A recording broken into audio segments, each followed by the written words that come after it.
जय हिंद बच्चों, कैसे हो आप लोग? आशा करते हैं छुट्टी होंगे। तब बाबू हम केमिस्ट्री स्टार्ट कर लेते हैं। केमिस्ट्री पढ़ा रहे थे, कल कहाँ तक पढ़ाए थे आप लोगों को याद है तो बताओ। बाबू आप लोग को केमिस्ट्री में हम अभिक्रिया पढ़ा रहे थे, जो कि अभिक्रिया बहुत इम्पोर्टेंट हुआ है। एक ना एक अभिक्रिया आता ही आता है हर साल के एग्जाम में। तो हम लोग 4 या 5 अभिक्रिया लगभग देख लिए थे। उसके आगे आज हम देखेंगे और आज अभिक्रिया पूरा समाप्त कर देंगे। उसके बाद मात्र 1 क्लास और चलेगा और रासायनिक अभिक्रिया खत्म हो जाएगा बाबू, फर्स्ट चैप्टर। उसके बाद फिर दूसरा चैप्टर अम्ल क्षार लवण स्टार्ट होगा। तो बाबू कल हम उदासीनिक अवक्षेपण तक देख लिए थे, आज हम देखेंगे उसके आगे अभिक्रिया उदासीनीकरण अभिक्रिया। क्या उदासीनीकरण?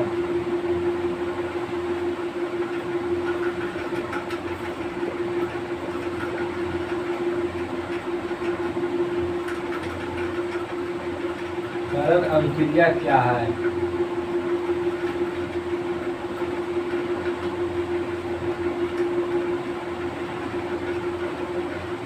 उदासीनीकरण अभिक्रिया क्या है?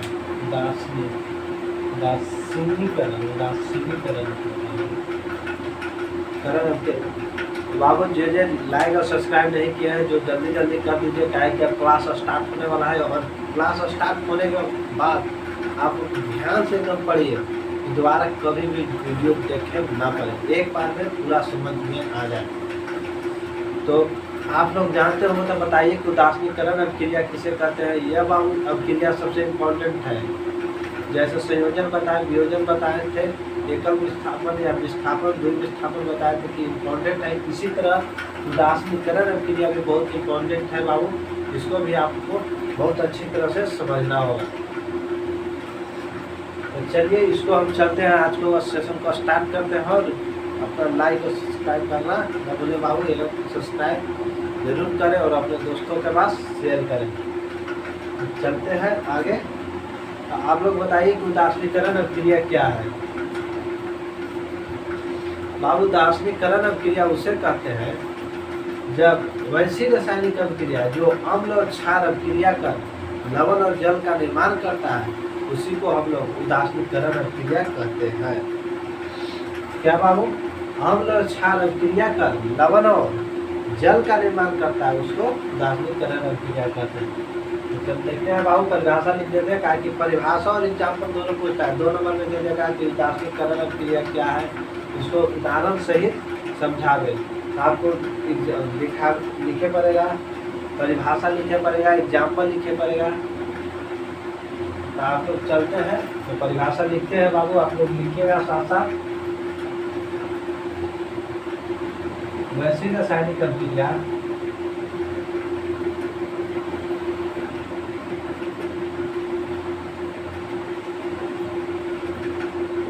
रासायनिक अभिक्रिया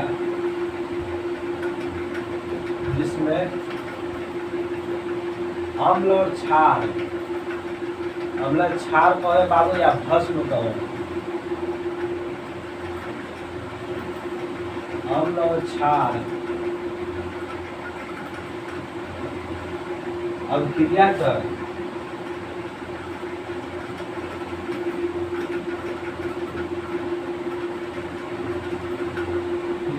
लवण और जल का निर्माण करता है।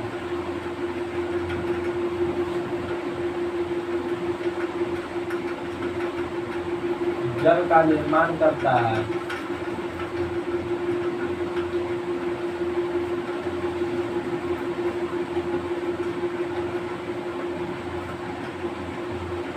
उदासीनीकरण अभिक्रिया कहलाता है।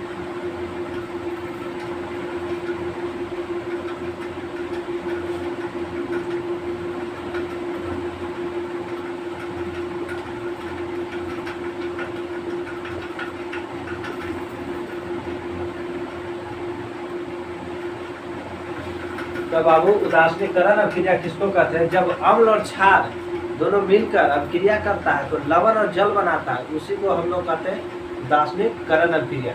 जैसे आप लोग को हम समझाते हैं कि अम्ल और क्षार में HCl + NaOH एग्जाम्पल लेते हैं HCl प्लस NaOH। अब क्रिया कर क्या बनाएगा? देखिए बाबू, HCl क्या है? अम्ल है। NaOH क्या है? भस्म है या क्षार है। अम्ल उसको कहते हैं जिसमें H लगा हो, और क्षार उसी को कहते हैं जिसमें OH लगा हो, उसको क्षार कहते हैं। तो अम्ल के बाबू H लगा रहते हैं, H है जो अम्ल है, और OH है तो बाबू क्षार है। तो अम्ल और क्षार अब क्रिया कर लवण और जल का निर्माण करेगा। तो लवण क्या बनेगा बाबू? NaCl, और जल H2O तो जानबूझ करते होंगे, NaCl प्लस H2O। NaCl क्या है बाबू? लवण है। H2O क्या है? जल। अब क्रिया क्या किया? ये अम्ल है। NaOH क्या है? क्षार है या भस्म है। NaCl क्या है? लवण। H2O क्या है? जल है। इसी को कहते हैं बाबू अम्ल और क्षार अब क्रिया कर लवण और जल का निर्माण करता है। इसको क्या कहते हैं? कौन सी अभिक्रिया ये है? उदासीनीकरण अभिक्रिया। तो बाबू आशा करते हुए कि आपको समझ में आ गया होगा। आगे बोलिए, तो और एग्जाम्पल लेते हैं। बोलिए। ये आगे और एग्जाम्पल लेते हैं बाबू। HNO3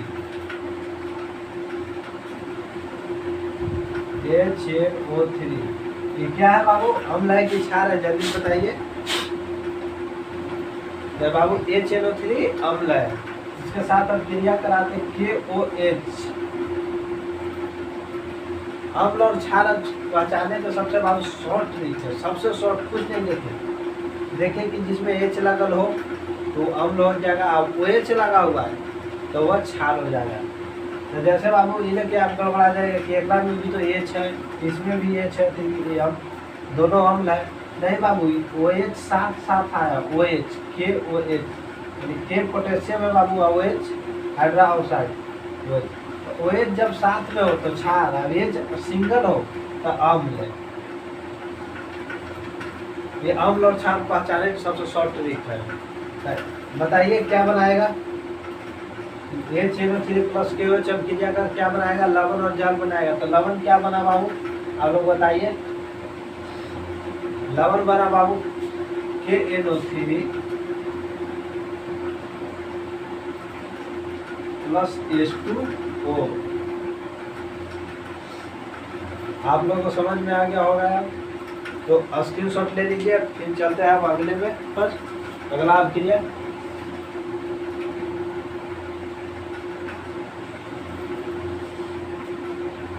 ठीक है बाबू, जितना देर बेटा लिख लिए होंगे परिभाषा फिर से एक बार बोल देते हैं। ये सबसे इम्पोर्टेंट है बाबू, इसके ऊपर ज़्यादा ध्यान दीजिएगा, ये हर बार आता है। फिर उदासीनीकरण अभिक्रिया क्या है? तो उदासीनीकरण अभिक्रिया वैसी रासायनिक अभिक्रिया जिसमें अम्ल और क्षार अभिक्रिया कर लवण और जल का निर्माण करता है, उसी को उदासीनीकरण अभिक्रिया कहते हैं। जैसे HCl प्लस NaOH बनेगा NaCl प्लस H2O। लवण और जल का निर्माण किया, अम्ल और क्षार अभिक्रिया किया, लवण और जल का निर्माण किया। ठीक है बाबू, तो फिर अब चलते हैं अगले अभिक्रिया में। अब मेरा कंटेंट आपको कैसा लग रहा है आप लोग कमेंट में जरूर लिखिएगा। आप लोग राय दीजिए कि सर आपका कंटेंट अच्छा है या खराब है, आप जरूर लिखिए। कहीं पर बाबू आपको दिक्कत बुझाए तो वह कमेंट करना ना भूलें, कमेंट जरूर करें। अगर अच्छा लगे तो आप दोस्तों के पास शेयर करें, जिससे कि हम मोटिवेट हो सके और अपना आगे वीडियो अच्छी तरह से और बना सकें। चलते हैं बाबू, अब अगली अभिक्रिया है ऑक्सीकरण। क्या बाबू? ऑक्सीकरण या उपचयन, उसी को ऑक्सीकरण को ही बोलते हैं हम लोग, उपचयन।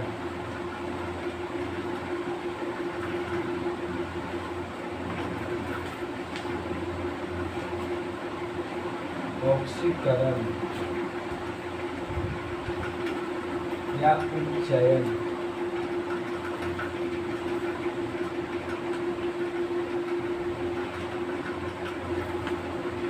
उपचयन अभिक्रिया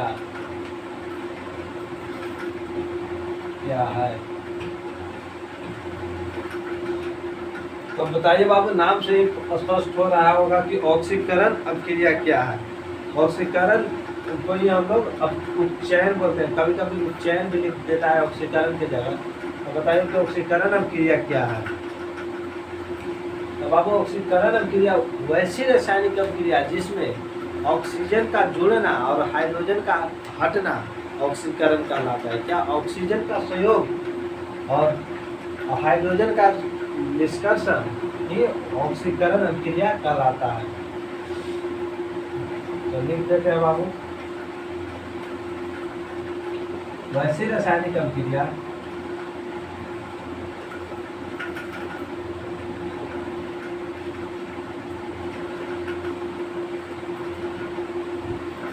वैसी रासायनिक अभिक्रिया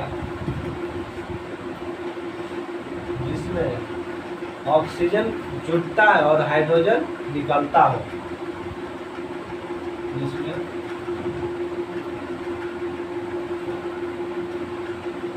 ऑक्सीजन जुड़ता हो या वृद्धि होता हो, कुछ भी लिख सकते हो आप। ऑक्सीजन का वृद्धि एवं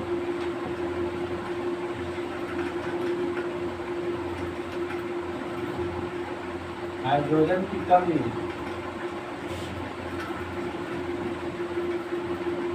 ऑक्सीकरण कहलाता है।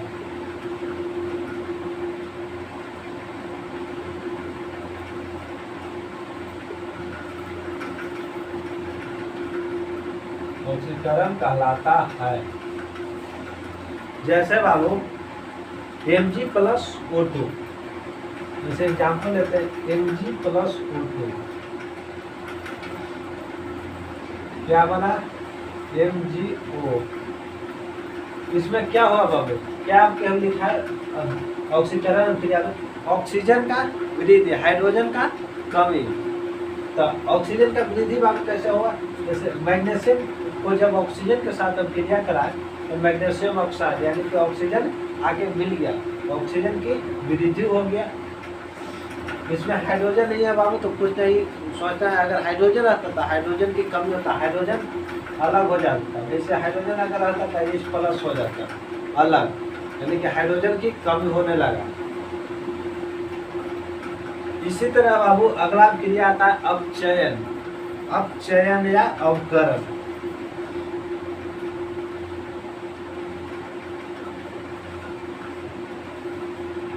अपचयन या अवकरण,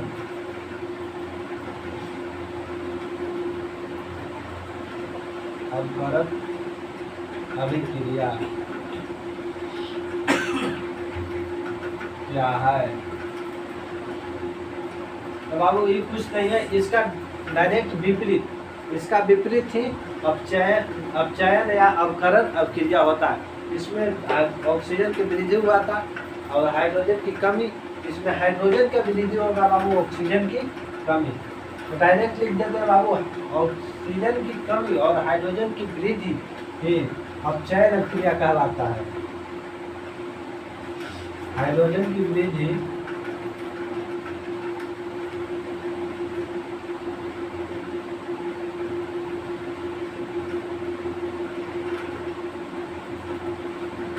एवं या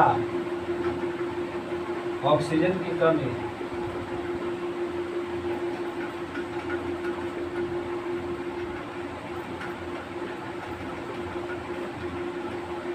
ऑक्सीजन की कमी अपचयन अभिक्रिया कहलाता है।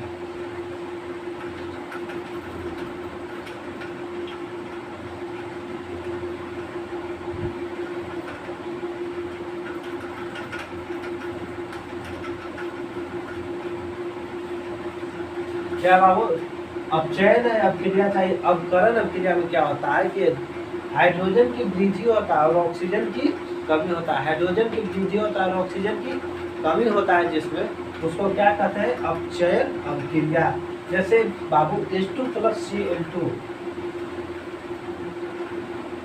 H2+Cl2 क्या बनेगा 2HCl। इसमें क्या हुआ बाबू हाइड्रोजन जुटा, हाइड्रोजन जुटा यानी कि वृद्धि हुआ और ऑक्सीजन नहीं है बाबू तो इसमें कोई दिक्कत नहीं है।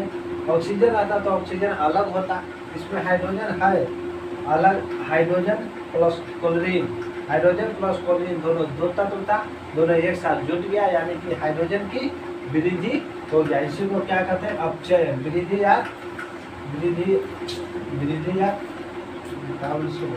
वृद्धि बोल रहे हैं या जुटना, हाइड्रोजन की जुटना, ऑक्सीजन का निकलना ही अपचयन कहते हैं।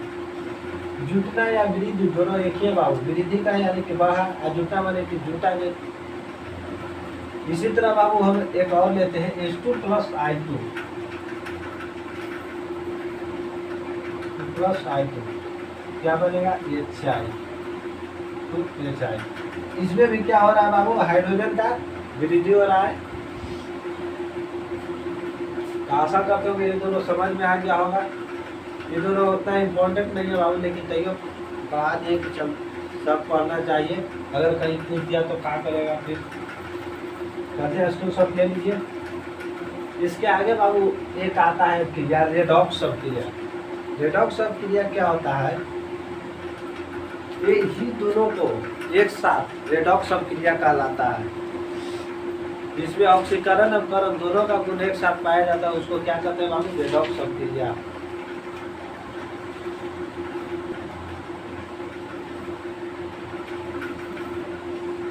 रेडॉक्स अभिक्रिया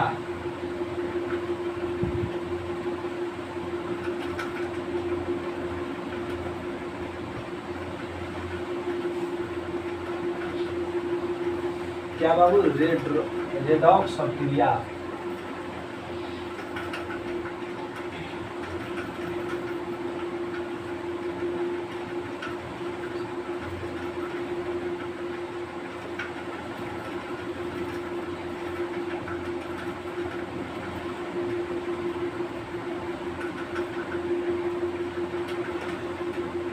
बाबू रेडॉक्स अभिक्रिया क्या है?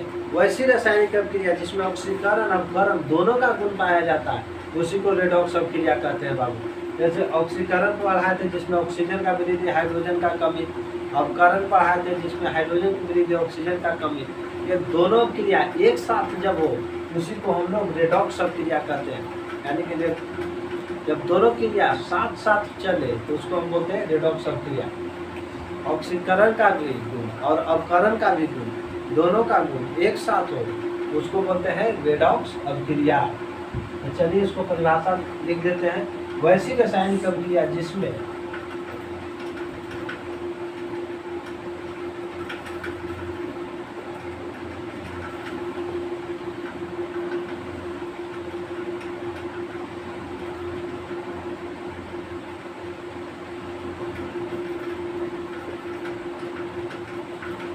जिसमें ऑक्सीकरण एवं अपकरण, ऑक्सीकरण एवं अपकरण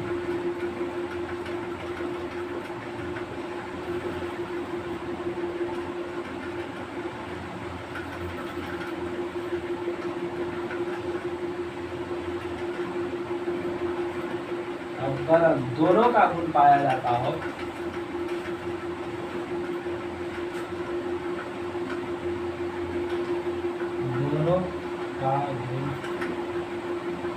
दोनों का गुण पाया जाता हो या मौजूद हो,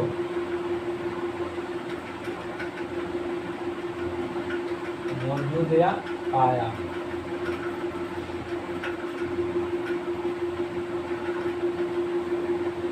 रेडॉक्स अभिक्रिया कहलाता है।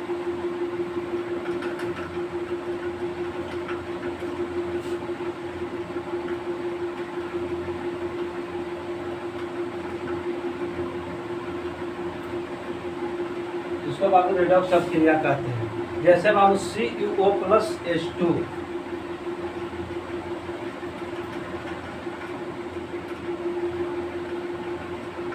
चलिए बाबू इसको बताइए। CuO+H2 क्रिया कर क्या बनाएगा? अब क्रिया कर बाबू Cu+H2 बनाएगा।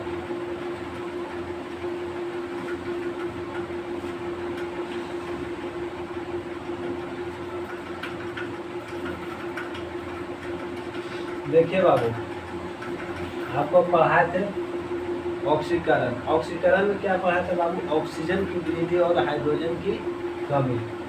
ऑक्सीजन की वृद्धि एवं हाइड्रोजन की कमी। तो देखिए बाबू यहाँ से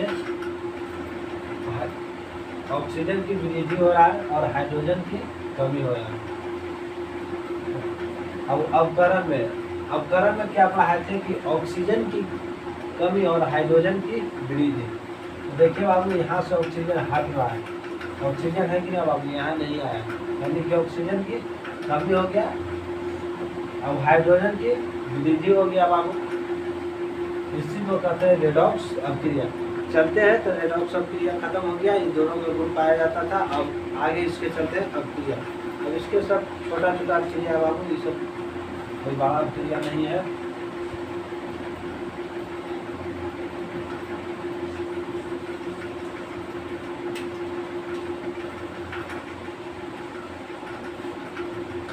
अब नाम पर ही अभिक्रिया है बाबू, अब एकदम बहुत आसान अभिक्रिया है।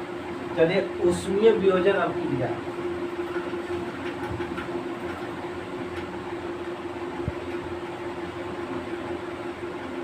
ऊष्मीय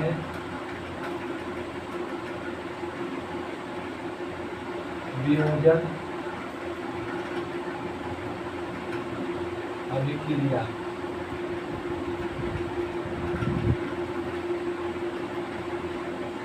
क्या है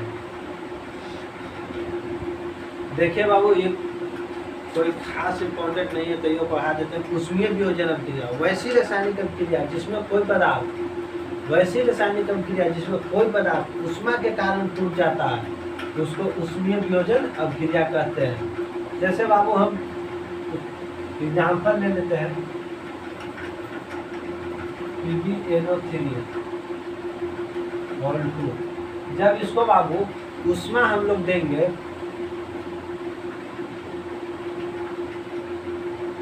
तो यह क्या बनेगा बाबू, PbO plus NO2 plus O2।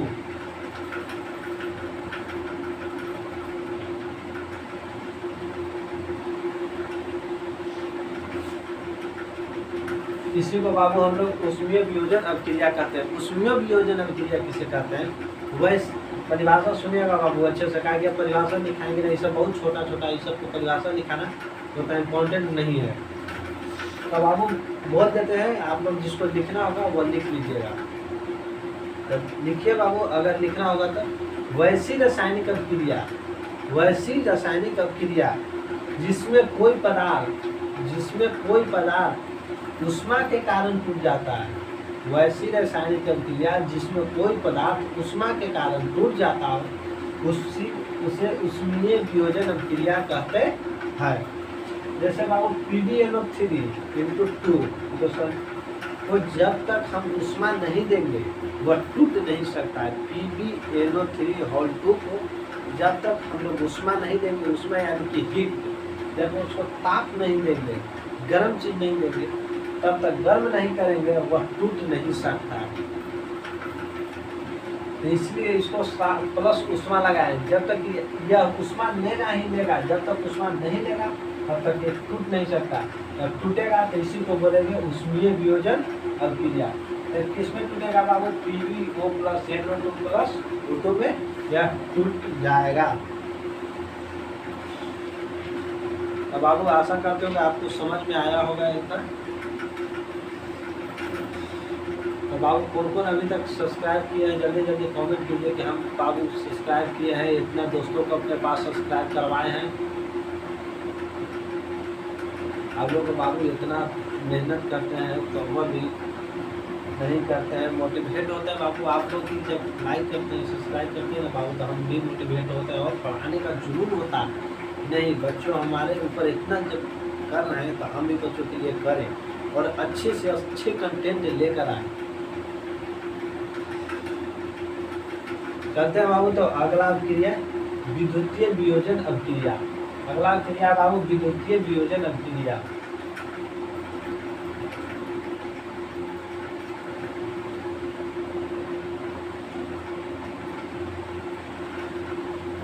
विद्युतीय वियोजन अभिक्रिया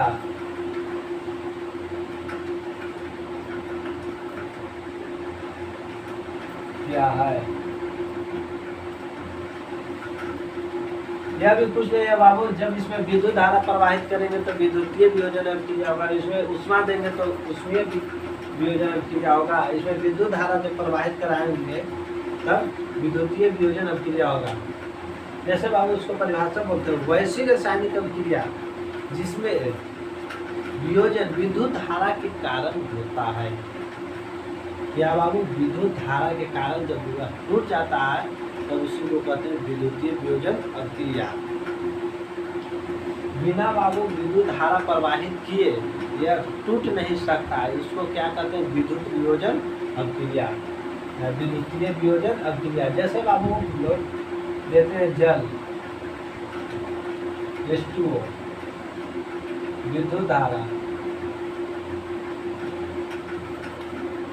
जब इस पर बाबू विद्युत धारा जब लाइन इस पर करंट पार कराएंगे तो वह H2O किसमें टूट जाएगा? H2 प्लस O2 में टूट जाएगा। इसी को बाबू विद्युतीय वियोजन अभिक्रिया कहते हैं। जब तक बाबू इस पर विद्युत धारा प्रवाहित नहीं कराएंगे तब तक यह टूट नहीं सकता है। जब आप पानी दीजिएगा उस पर विद्युत धारा प्रवाहित कीजिएगा तो हाइड्रोजन अलग हो जाएगा, ऑक्सीजन अलग हो जाएगा। चलिए बाबू, तो अगला अभिक्रिया एक और है प्रकाश रासायनिक अभिक्रिया।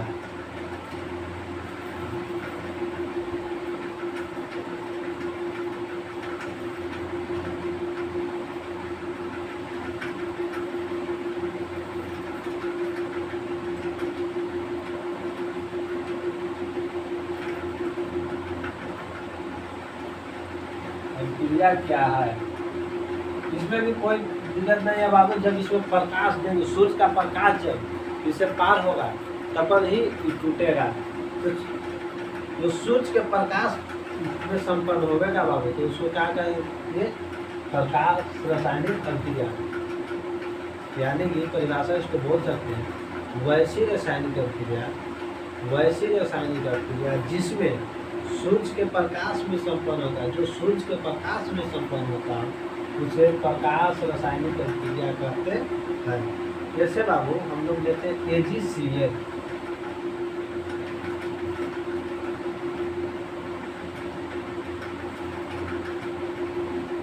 सूर्य के प्रकाश,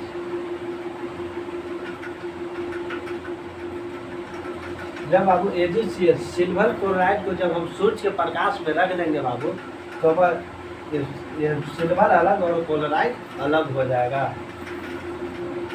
Ag+Cl। जब आप सिल्वर क्लोराइड को हम लोग सूर्य के प्रकाश में रख देंगे तो सिल्वर अलग हो जाएगा और क्लोरीन अलग हो जाएगा। इसको क्या कहते हैं? प्रकाश रासायनिक अभिक्रिया। इसी तरह अगला एग्जांपल आप लेते हैं AgBr, सिल्वर ब्रोमाइड।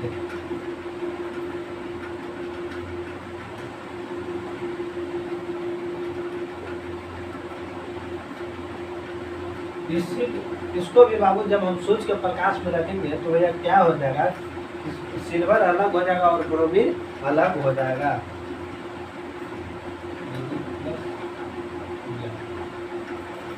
अगला आता है बाबू ताप रासायनिक अभिक्रिया। चलिए ऊपर मिटा देते हैं, ऊपर भी देख लेते हैं। वो भी कुछ नहीं है बाबू, सुन लीजिए उसको खाली। ताप रासायनिक अभिक्रिया अगर लोग ना होगा तो ठीक है।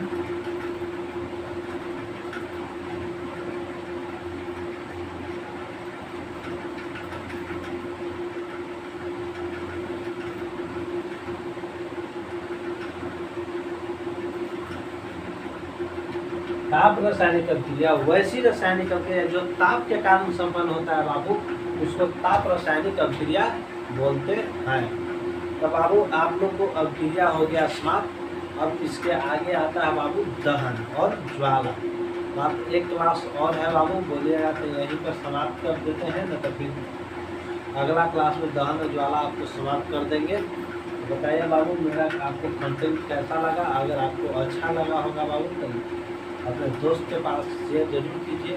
यदि शेयर जब तक नहीं कीजिएगा बाबू तो मैं भी मोटिवेशन नहीं होगा, मोटिवेट होगा बाबू तो आपके लिए अच्छे से अच्छे कंटेंट लेकर आएंगे। तब आपको स्क्रीनशॉट लेना है तो ले लीजिए।